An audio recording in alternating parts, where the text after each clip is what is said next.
Bonjour les servantes mères, soyez les bienvenus dans notre 13e leçon de ce jour. Prions. Seigneur, nous te rendons grâce pour ton amour, nous te rendons grâce pour ta fidélité qui permet que, encore une fois aujourd'hui, nous soyons au pied de ton trône, au pied du Saint-Esprit, pour apprendre, pour être modelés par toi. Nous sommes des vases entre les mains du potier, afin que tu puisses faire de nous des vases d'honneur pour ta gloire. Au nom de Jésus. Amen.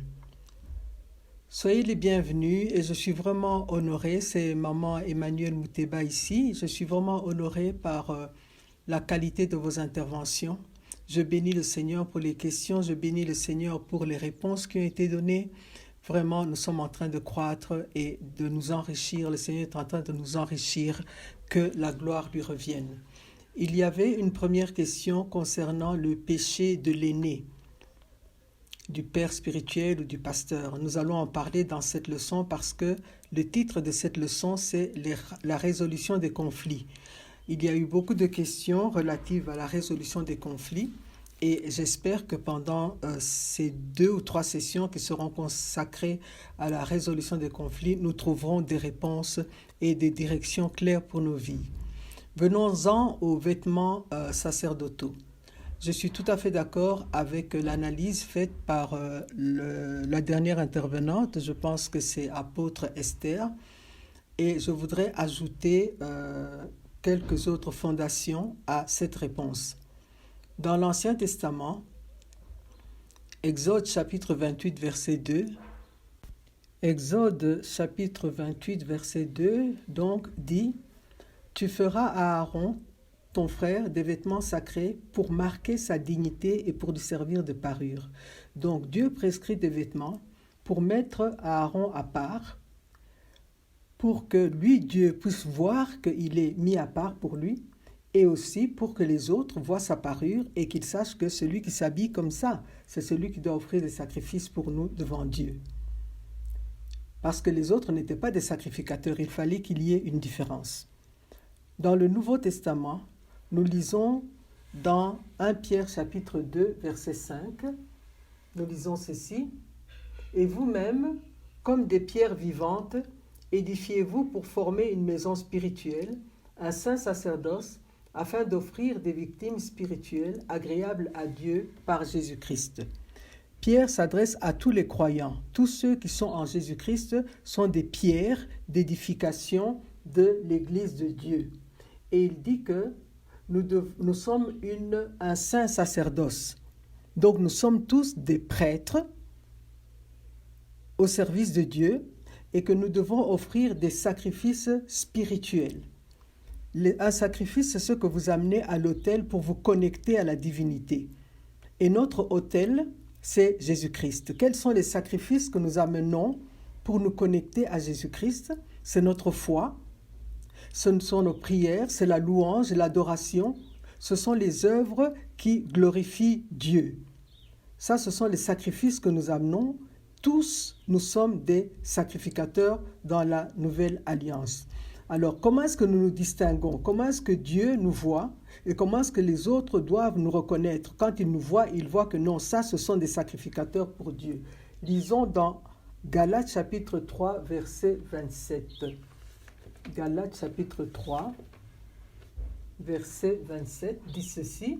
« Vous tous qui avez été baptisés en Christ, vous avez revêtu Christ. » Allons aussi dans Colossiens chapitre 3, verset 10, qui dit « Et ayant revêtu l'homme nouveau, qui se renouvelle dans la connaissance selon l'image de celui qui l'a créé. » Donc notre vêtement qui fait que les autres nous reconnaissent, les autres voient que nous sommes mis à part, que nous avons une dignité devant Dieu et que Dieu voit, c'est notre justification en Jésus-Christ, c'est le sang de Jésus-Christ sur nous, ce sont les œuvres que nous faisons et qui glorifient Dieu. Alors, cela étant établi, certains parmi nous qui sont dans les 5 ministères, qui sont donc des dons que Dieu a donnés à l'Église, pensent qu'ils se distinguent par le vêtement de l'Ancienne Alliance, par le col pastoral, par certaines habitudes de l'Ancienne Alliance. Ok, c'est leur doctrine. Mais la Bible nous enseigne que notre vêtement dans le Nouveau Testament, que ce soit pour les ministres ou que ce soit pour ceux qui ne sont pas des ministres, mais tout croyant est revêtu du sang de Jésus. Quand Dieu le voit justifié et nous amenons à l'autel notre adoration, notre louange et les œuvres qui glorifient le Seigneur. Amen. Passons maintenant à la leçon d'aujourd'hui, la résolution des conflits. Je voudrais d'abord commencer par définir ce que c'est qu'un conflit. Un conflit, c'est un désagrément sérieux. Ça peut s'appeler aussi une dispute, une querelle, une discorde, différence d'opinion, antipathie, etc. Alors, le but de la résolution du conflit, retenez bien cela, c'est la réconciliation, la restauration et la communion. Et il faut que nous enseignions ça dans nos églises, afin que tous les frères et sœurs sachent que lorsqu'on entre dans le processus de réconciliation, de résolution du conflit, ce n'est pas pour blâmer ou pour condamner ou pour juger, mais c'est pour amener la paix. Je voudrais établir quelques principes bibliques de base dans ce processus de résolution des conflits.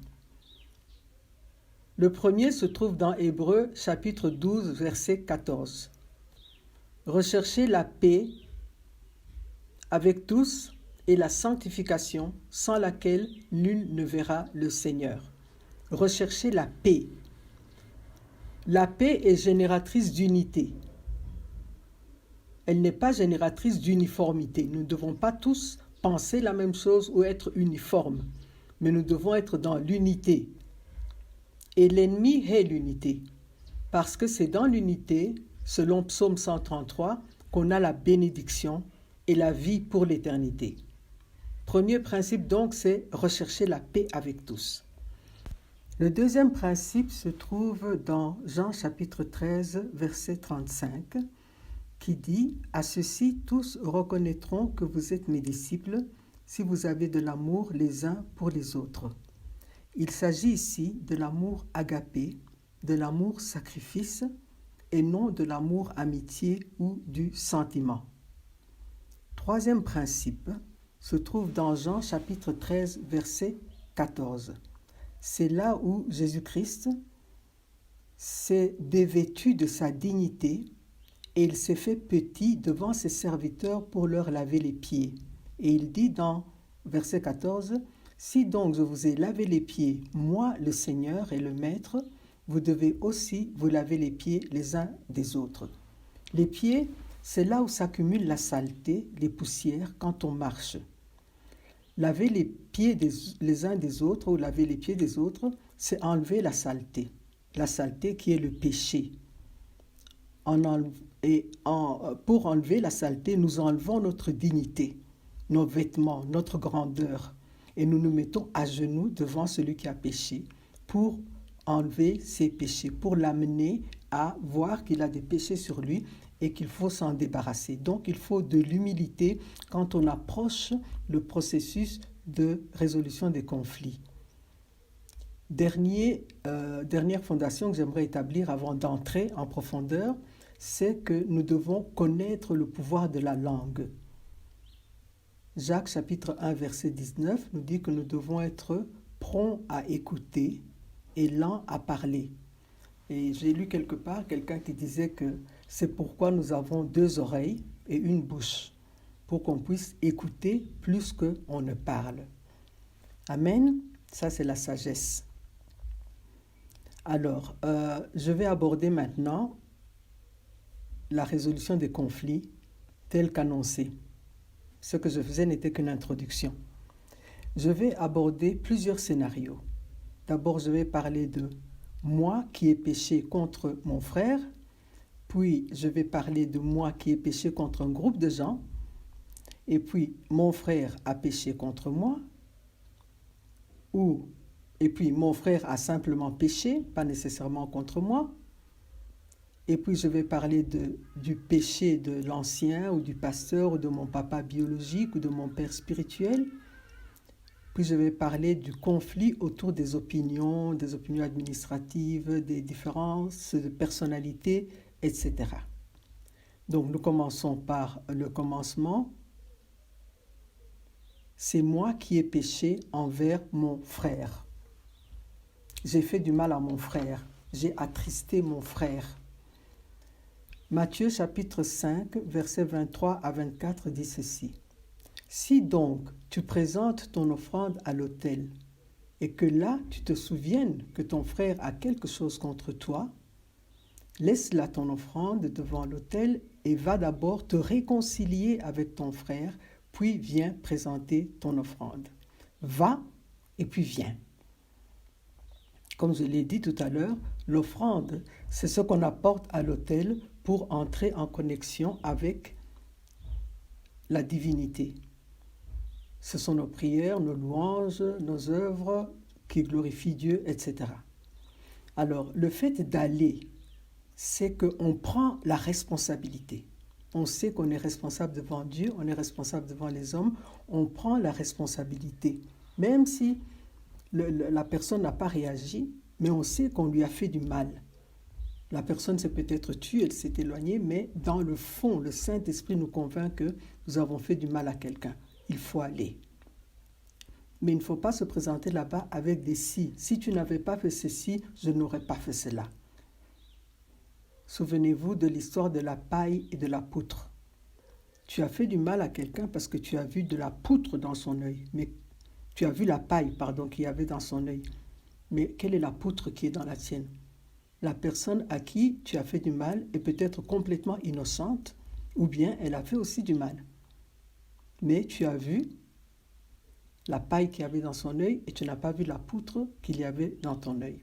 Donc il faut prendre la responsabilité et ne pas aller avec des si, avec des peut-être. L'autre jour on était à l'église, mais peut-être que je t'ai fait du mal ou peut-être que je t'ai vexé. Non, il n'y a pas de peut-être. Tu vas, tu reconnais. Voilà, l'autre jour on était à l'église, j'ai mal agi envers toi, je te demande pardon. S'il te plaît, pardonne-moi. Il faut avoir le courage de prendre cette responsabilité. S'il accepte la réconciliation, c'est très bien, vous vous réconciliez. S'il refuse, il faut prier pour lui, pour que Dieu touche son cœur et l'amène à pardonner. Alors, notez que la réconciliation ne s'arrête pas à la confession, parce que j'ai demandé pardon. Ça, c'est la confession, elle te met en ordre avec Dieu. Mais la réconciliation continue dans le sens qu'il faut un changement de comportement. Tu ne demandes pas pardon, et puis tu refais la même chose, et puis tu refais la même chose, et puis tu refais la même chose. Tu demandes pardon et tu changes. Philippiens chapitre 4, verset 8 nous dit « Au reste, frères, que tout ce qui est vrai, tout ce qui est honorable, tout ce qui est juste, tout ce qui est pur, tout ce qui est aimable, tout ce qui mérite l'approbation, ce qui est vertueux et digne de louange, soit l'objet de vos pensées. » Donc, quand nous sommes en relation avec les autres, nous devons nous poser ces questions. Est-ce que ce que je dis là, ce que je vais faire, c'est honorable, c'est juste, c'est pur, etc. Et puis, quand on a fait l'acte d'aller demander pardon à celui qu'on a offensé,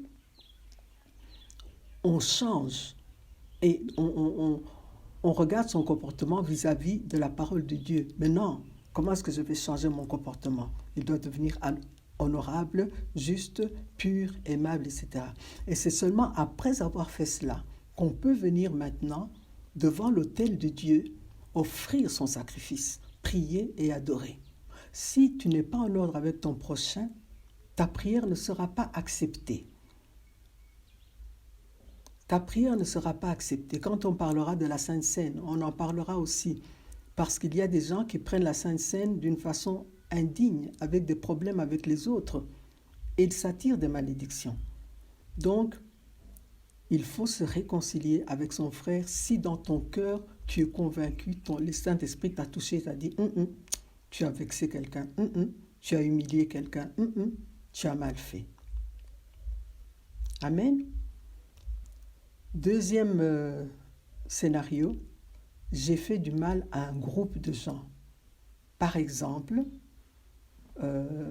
Je prends l'exemple de la chorale. Une fille qui a l'habitude qui porte des vêtements transparents, par exemple, pour aller chanter, ou des décolletés, ou des vêtements trop courts, ou collants, ou quoi. Bon, des choses qui sont impropres à la moralité. Et on lui fait la remarque par le chef d'orchestre, une fois, deux fois, elle n'accepte pas. Et puis on lui fait maintenant la remarque publiquement, parce que c'est ça la démarche biblique. Et alors elle se fâche, elle dit des méchants mots, elle quitte la chorale. Donc elle a fait du mal à tout un groupe.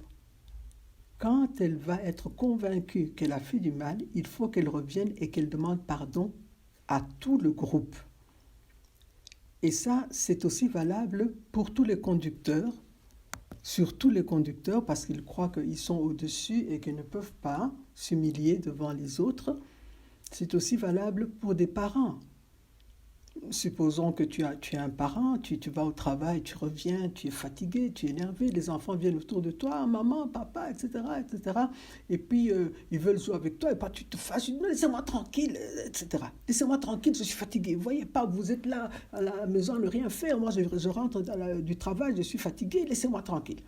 Les enfants sont blessés parce qu'ils venaient chez toi avec amour pour recevoir de l'amour de ta part, tu ne leur as pas donné, tu les as chassés.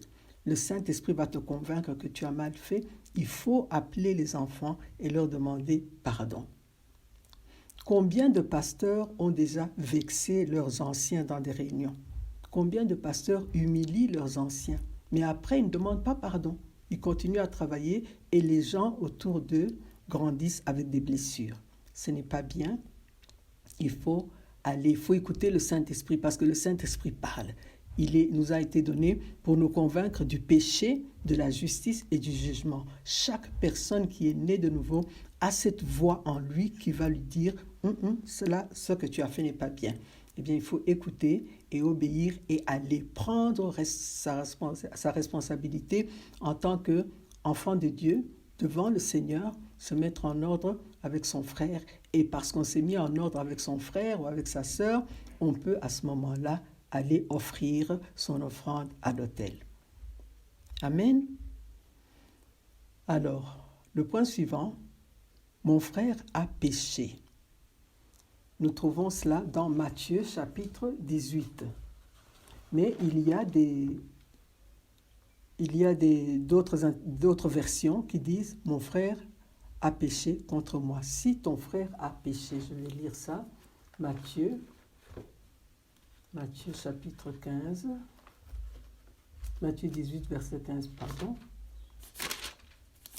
Matthieu 18, verset 15, voilà. Si ton frère a péché, d'autres disent si ton frère a péché contre toi, d'autres versions, va et reprends-le entre toi et lui seul. S'il t'écoute, tu as gagné ton frère. Mais s'il ne t'écoute pas, prends avec toi une ou deux personnes afin que toute l'affaire se règle sur la déclaration de 2 ou de 3 témoins.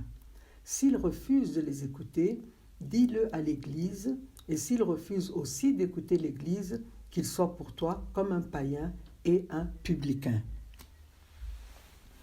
Si ton frère a péché. Alors, qu'est-ce que ça veut dire péché? La définition la plus générale que j'ai trouvée, c'est que c'est une parole, un acte ou un désir, une parole, un acte ou un désir qui s'oppose à la loi éternelle de Dieu. C'est aussi manquer le but. Quand Dieu t'a déterminé un but à atteindre et que tu ne l'atteins pas, tu commets un péché.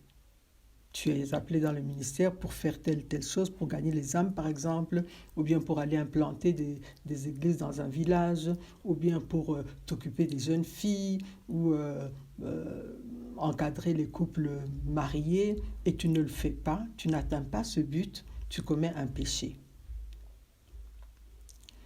Alors, je vais donner un exemple d'un péché contre moi. Dans 1 Corinthiens chapitre 8, 1 Corinthiens, chapitre 8,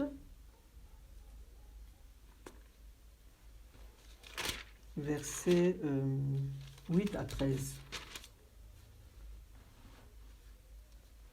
Je dis, ce n'est pas un aliment qui nous rapproche de Dieu. Si nous en mangeons, nous n'avons rien de plus. Si nous n'en mangeons pas, nous n'avons rien de moins. Prenez garde toutefois que votre liberté ne devienne une pierre d'achoppement pour les faibles. Car si quelqu'un te voit, toi qui as de la connaissance, assis à table dans un temple d'idoles, sans conscience,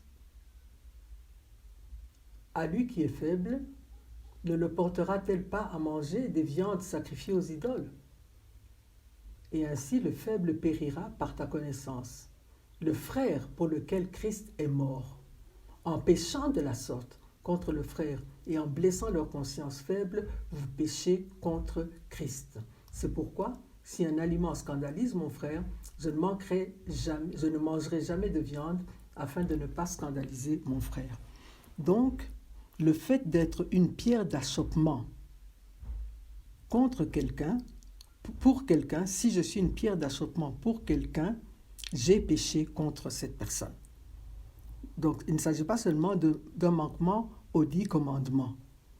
Il s'agit aussi d'être une cause de scandale ou une pierre d'achoppement. J'espère que c'est clair, la définition du péché et ce que ça veut dire pécher contre moi. J'ai encore 3 ou 4 minutes. Je ne sais pas si je vais finir cette partie-ci aujourd'hui, mais je pense que je préfère m'arrêter là, parce que sinon je vais couper au milieu des choses qui sont importantes concernant le fait que mon frère a péché contre moi. Donc je suis là, je suis dans cette partie du scénario. Mon frère a péché contre moi. J'ai eu d'abord parlé de moi qui pêche contre mon frère, moi qui pêche contre un groupe de gens. Maintenant, je suis à mon frère a péché contre moi. Je m'arrête là et que le Saint-Esprit continue à nous parler et à nous diriger dans cet enseignement. Et nous nous retrouverons la semaine prochaine pour la suite. Que Dieu vous bénisse. Au nom de Jésus, Amen.